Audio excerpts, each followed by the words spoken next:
Yes, class, welcome back to a new session.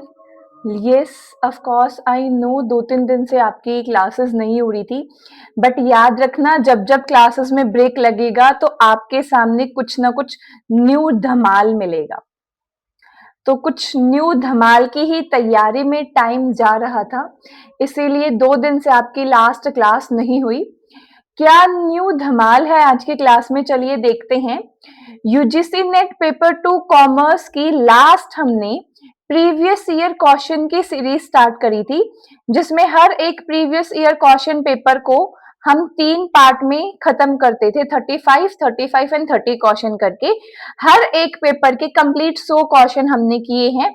वो series अभी continue है, no doubt, but उसी के साथ एक और नई सीरीज आप लोगों के सामने मैं लेके आ गई हूं, जिसमें कंप्लीट सिलेबस के बारे में हम डिस्कस करेंगे और हर एक यूनिट को डीप में समझते हुए चलेंगे। बताती हूं, देखो कैसे। सबसे पहले हम करेंगे हर एक यूनिट का एनालिसिस। हर एक यूनिट का एनालिसिस मैम किस तरीके से, यूनिट वाइज मैम कैसे, एक दिन के अंदर एक यूनिट को डीप में समझेंगे। इसमें से कौन से टॉपिक आपके इंपॉर्टेंट हैं, किस तरह के टॉपिक आपको इसमें देखने को मिलते हैं, कौन से एक टिप्स या हम कुछ कह सकते हैं हैक्स, जिसके हेल्प से हम एक पर्टिकुलर यूनिट को कवर कर सकते हैं। फॉर एग्जाम्पल, अगर मैं बात करती हूं यहाँ पे बैंकिंग यूनिट की, बैंकिंग यूनिट के लिए आपकी मेमोराइजेशन इंपॉर्टेंट है, मेमोराइजेशंस इंपॉर्टेंट है। वहीं पे अगर मैं बात करती हूं अकाउंट एंड फाइनेंस की, अकाउंट एंड फाइनेंस वाली यूनिट की, तो उसमें आपके बेसिक कंसेप्ट जरूरी हैं, बेसिक कंसेप्ट जरूरी हैं। तो हर एक यूनिट के बारे में हम समझते हुए चलेंगे, किस यूनिट को किस तरीके से आपको टैकल करना चाहिए और कौन सा एक बेस्ट इफेक्टिव वे हो सकता है एक पर्टिकुलर यूनिट को कंप्लीट करने का। समझ में आया? तो मैम आज हम कौन से यूनिट के बारे में जानने वाले हैं? बेटा आज हम जानने वाले हैं आपका इनकम टैक्स के बारे में। आज हम जानने वाले हैं इनकम टैक्स के बारे में। इनकम टैक्स क्या है, कौन कौन से क्वेश्चन बनते हैं, कौन कौन से टॉपिक इंपॉर्टेंट हैं, किस तरीके से इन टॉपिक को हमें कवर करना है। देखो जितने भी इनकम टैक्स के टॉपिक है ना, इनकम टैक्स आपके यूनिट नंबर 10 है, सबको आई थिंक पता भी होगा। ये आपकी 10th यूनिट है यूजीसी नेट पेपर 2 कॉमर्स की, है ना। जितने भी आपके इनकम टैक्स के इंपॉर्टेंट टॉपिक्स हैं, उन सारे टॉपिक को मैंने आज की क्लास में मेन 4 कैटेगरी के अंदर डिवाइड किया है। मैंने मेन 4 कैटेगरी के अंदर डिवाइड किया है। वन बाय वन हर एक कैटेगरी को समझते हुए चलेंगे और फिर लास्ट में देखेंगे कि इस पर्टिकुलर यूनिट को किस तरीके से हम समझें कि हमारे जो क्वेश्चन अटेम्प्ट हो उसमें एक्यूरेसी हाई आई। देखो प्रॉब्लम क्या होती है सभी के साथ, ये एग्री करना कि मैम मैं कॉन्सेप्ट तो समझ लेता हूं, मुझे टॉपिक अच्छे से क्लियर है, बट जब मैं क्वेश्चन करता हूं तो कहीं ना कहीं मैं गलत कर देता हूं, मेरे क्वेश्चन गलत हो जाते हैं। तो उसका एक रूट कोज अगर मैं आपको बताऊं, that is application. Ma'am application कैसे? बेटा आपको कॉन्सेप्ट आते हैं, नो डाउट, कॉन्सेप्ट को अप्लाई करना नहीं आता, कॉन्सेप्ट को अप्लाई करना आपको नहीं आता। एंड जब तक इस चीज को आप एक्सेप्ट नहीं करोगे तब तक कुछ नहीं हो सकता। अगर कोई कमी है, कोई प्रॉब्लम है, तो उसके अंदर सबसे पहले एक्सेप्टेंस आनी जरूरी है, फिर हम उसके ऊपर वर्क कर सकते हैं। क्या यहां तक सारी चीजें सभी को क्लियर है? मुझे एक बार ये बता दो, क्या वन बाय वन टॉपिक को समझते चले अब आगे? क्या यहां तक सब कुछ समझ में आ गया है सभी को? फर्स्ट एक जो मैंने इसमें जैसे बताया 4 कैटेगरी डिवाइड की है मैंने इनकम टैक्स की, मैंने 4 कैटेगरी के अंदर पूरे सिलेबस को डिवाइड किया है। फर्स्ट कैटेगरी जो है वो है आपकी basic concept of income tax. Basic concept of income tax आपके जो टोटल फॉर एग्जांपल 10 क्वेश्चन आते हैं, आउट ऑफ 10 क्वेश्चन 6 क्वेश्चन जो हैं वो सिर्फ और सिर्फ इन टॉपिक से आपको देखने को मिल जाएंगे। तो ma'am basic concept of income tax का इतना जरूरी कॉन्सेप्ट है? यस बेटा, 100% जरूरी है। आउट ऑफ 10 6 क्वेश्चन आपको सिर्फ और सिर्फ बेसिक कंसेप्ट के जो मैंने टॉपिक निकाले हैं इसमें से आपको देखने को मिल जाएंगे। सबसे पहला topic residential status. Residential status आपके हर पर्सन का निकलता है। मैम इनकम टैक्स के अंदर पर्सन क्या होता है? ये पर्सन क्या है? पर्सन क्या कोई इंडिविजुअल है? नहीं। As per the income tax there are 7 types of person. 7 type of person होते हैं। लाइक आपका इंडिविजुअल होता है, HUF होता है, कंपनी होती है, फर्म होता है, AOP BOI होता है, AJP होता है, AGP होता है। ये सारे एक तरीके से आपके पर्सन की कैटेगरी में आते हैं।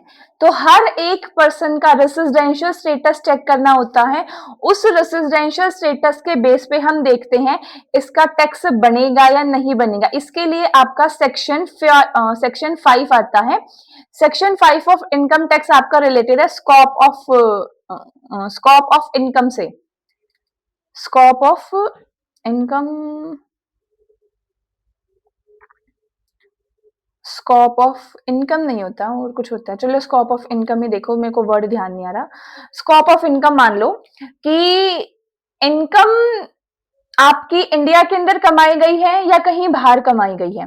अगर मैं स्कोप ऑफ इनकम वाले टॉपिक को एक लाइन में समअप करूं तो इसमें सिर्फ एक लाइन में समअप के लिए आपको ये देखना होता है या तो इनकम का रिलेशन, या तो इनकम का रिलेशन इंडिया के साथ हो, या जिस पर्सन ने वो इनकम कमाई है उसका रिलेशन इंडिया के साथ हो। अगर इन दोनों में से एक भी कंडीशन आपकी फुलफिल हो जाती है देन आपको इंडिया के अंदर टैक्स पे करना पड़ता है। कुछ आपकी एग्जम्प्ट इनकम्स भी आती हैं जहां आपको छूट दी जाती है। कौन कौन सी छूट दी जाती है, कितने तरीके के एग्जम्प्ट इनकम होते हैं, वो सारा हम पढ़ते हैं। नेक्स्ट कंसेप्ट है आपका एग्रीकल्चर इनकम का। एग्रीकल्चर इनकम के अंदर एक कंसेप्ट आता है partial integration. Partial integration, partial integration के अंदर क्या होता है? वैसे तो देखो इनकम टैक्स के अंदर आपकी जो एग्रीकल्चर इनकम है वो टैक्स फ्री होती है, उसके ऊपर कोई टैक्स नहीं लगता। बट पार्शियल इंटीग्रेशन के अंदर हम कॉम्बिनेशन देखते हैं एग्रीकल्चर और नॉन एग्रीकल्चर इनकम का, और फिक्स कुछ परसेंटेज तक आपका एग्रीकल्चर इनकम पे भी टैक्स आ जाता है। तो एग्रीकल्चर इनकम की डेफिनेशन, एग्रीकल्चर इनकम को कौन से सेक्शन के अंदर एग्जम्प्ट बताया गया है, एग्रीकल्चर इनकम से रिलेटेड कॉन्सेप्ट जो आपका पार्शियल इंटीग्रेशन का है। पार्शियल इंटीग्रेशन में आपको टी, रबड़, कॉफी, ये सारे पॉइंट्स याद रखने हैं। समझ में आया? नेक्स्ट आगे हम आते हैं तो आपका कॉन्सेप्ट आता है यहाँ पे computation of taxable income under the different head. देखो जो आपकी इनकम होती है ना, जो भी एक पर्सन की इनकम होती है, अब उम्मीद करती हूँ देखो पर्सन को तुम किसी से भी सिर्फ और सिर्फ इंडिविजुअल से रिलेट नहीं करोगे, पर्सन और भी होते हैं। यहाँ पे तो डाउट नहीं आएगा, ठीक है। किसी भी पर्सन की जो इनकम होती है ना, उस इनकम को हम 5 हेड के अंदर डिवाइड करते हैं। सबसे पहला आता है आपका सैलरी इनकम, देन आता है आपका हाउस प्रॉपर्टी,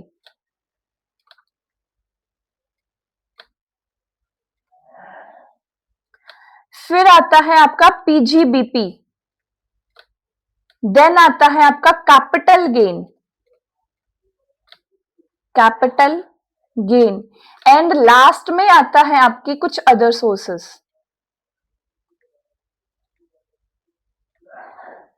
पूरी इनकम टैक्स का 50% पार्ट, मोर देन 50%, इवन 60% तक भी कह सकते हो, मोर देन 50% पार्ट आपका ये 5 हेड ऑफ इनकम कवर करते हैं।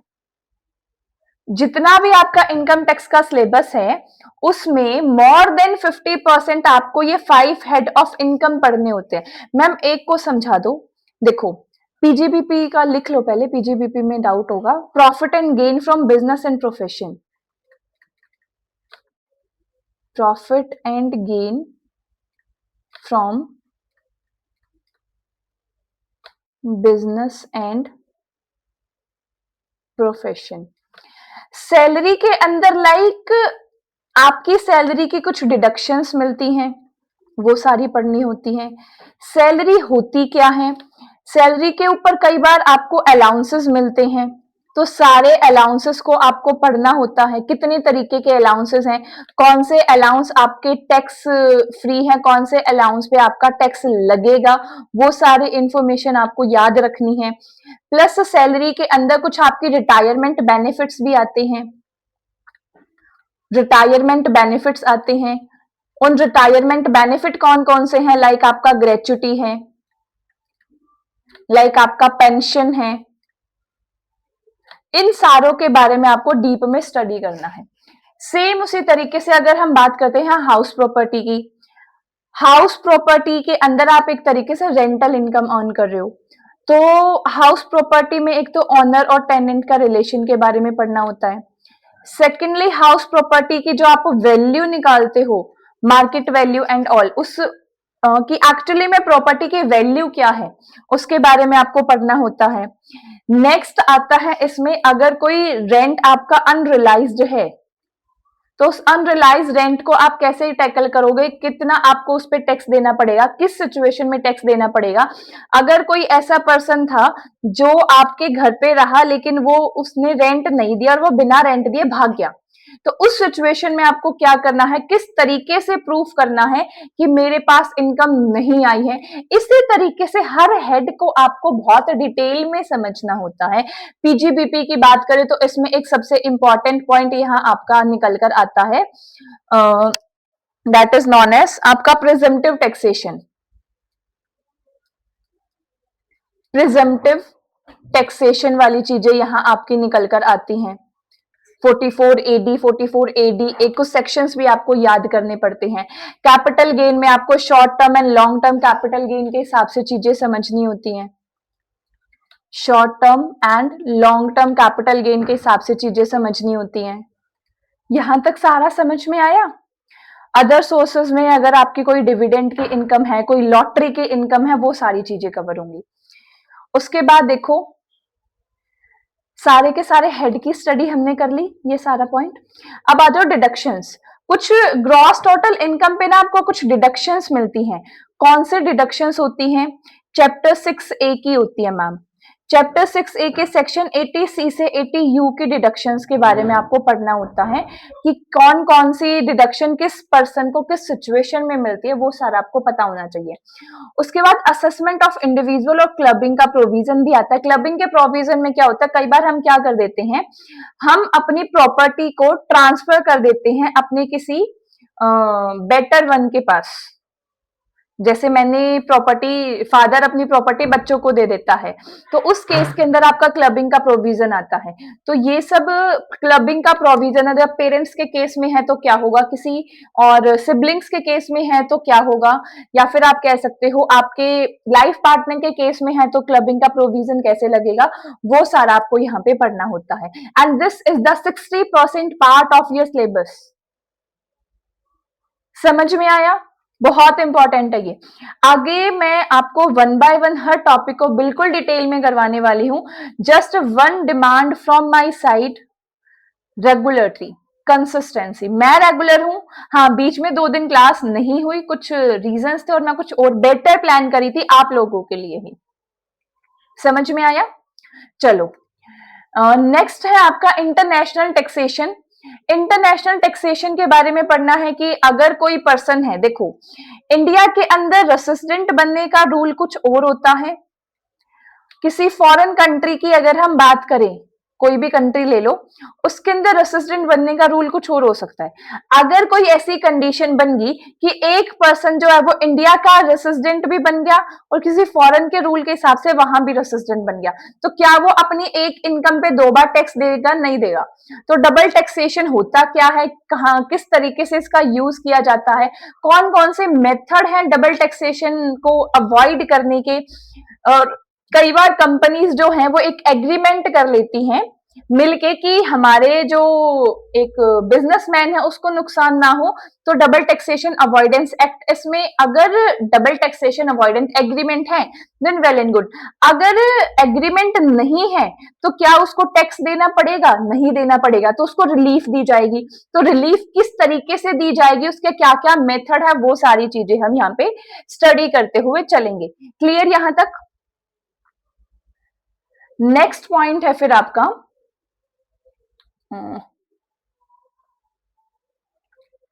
Corporate taxation and planning. Corporate taxation क्या होता है, कॉर्पोरेट टैक्स होता क्या है, क्यों जरूरी है, टैक्स प्लानिंग, 4 टर्म्स आती हैं, बहुत रिपीटेडली पेपर में रिपीट होती हैं। Tax planning, tax management, tax avoidance and tax evasion. ये चारों टर्म आपके कॉर्पोरेट टैक्स प्लानिंग के अंदर आप समझते हुए चलते हो। इसमें डिफरेंस क्या है, क्या क्या टेक्निक है आपके टैक्स प्लानिंग की, वो सारा पढ़ना है। और टैक्स प्लानिंग के अंदर बिजनेस के कुछ डिसीजंस होते हैं, उन सब के बारे में आपको पता होना चाहिए। ये इतना इंपॉर्टेंट नहीं है, मेन इसमें से आपको कॉर्पोरेट टैक्स प्लानिंग, उसकी सिग्निफिकेंट टेक्निक और इन चारों टर्म के बारे में पता होना चाहिए। टैक्स प्लानिंग के बिजनेस डिसीजन आपको इतने इंपॉर्टेंट नहीं है, बहुत कम पेपर में देखने को मिलते हैं। नेक्स्ट आ जाओ, this is the most important in the fourth part, TDS and TCS, tax administration. देखो टैक्स कैलकुलेट कैसे किया जाता है, टैक्स आप जो भी प्रोडक्ट खरीदते हो, जो भी प्रोडक्ट खरीदते हो उस पे भी आपको टैक्स देना पड़ता है, that is your indirect tax. अब वो इनडायरेक्ट टैक्स जो है वो गवर्नमेंट तक कैसे जाता है, कितना परसेंट जाता है। जीएसटी के बारे में थोड़ा सा मैं इसी के साथ आपको हमेशा पढ़ा देती हूँ, वैसे आता नहीं है क्योंकि जीएसटी आपके लीगल एस्पेक्ट के अंदर आता है, बट मैं पढ़ा देती हूँ आपको हमेशा। साथ में जो टैक्स आप फाइल करते हो, ई फिलिंग ऑफ टैक्स, कितने टाइप के आईटीआर होते हैं, आईटीआर आपके 1 to 7 होते हैं, सारे आईटीआर के बारे में पता होना चाहिए। आईटीआर 1 क्या होता है, 2 क्या होता है, 3 क्या होता है, 4 क्या होता है, कौन सा पर्सन आईटीआर 1 में फाइल कर सकता है, कौन सा पर्सन आईटीआर 1 में अपना टैक्स फाइल नहीं कर सकता, वो सारी एक तरीके से एडमिनिस्ट्रेटिव वर्क आपको यहाँ पे समझते हुए चलना है। क्लियर है यहां तक? ये थी आज की हमारी पूरी की पूरी इनकम टैक्स, जिसको हमने बहुत डिटेल में स्टडी किया कि इनकम टैक्स के कौन से टॉपिक इंपॉर्टेंट है, किस तरीके से आपको इनकम टैक्स को देखते चलना है।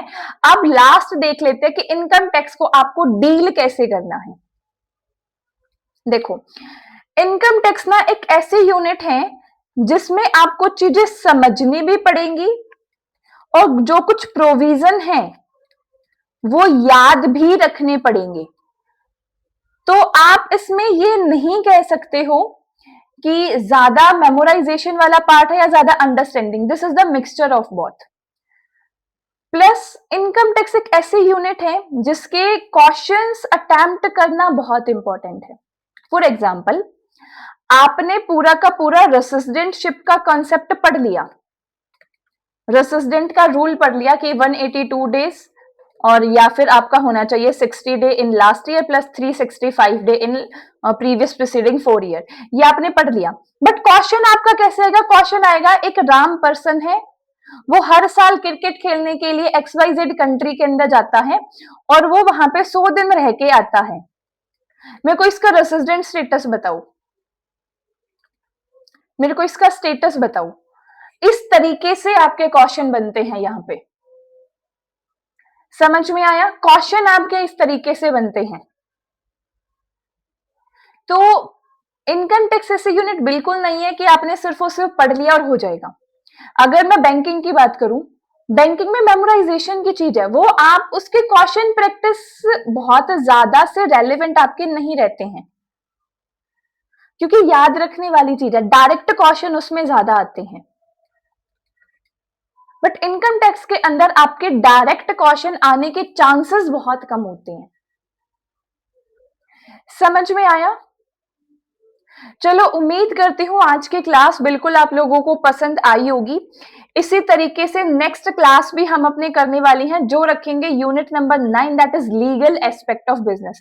अगर ये सीरीज पसंद आ रही है तो प्लीज कमेंट करके जरूर बताना कि आगे किस तरीके की वीडियोस आप लोग देखना चाहोगे, कौन सा टॉपिक आप लोग पढ़ना चाहोगे, उस हिसाब से हम अपनी आगे के क्लासेस को प्लान करेंगे। But at last, a very very thank you so much to all of you. उम्मीद करती हूँ आपको ये सेशन पसंद आया होगा। Thank you so much.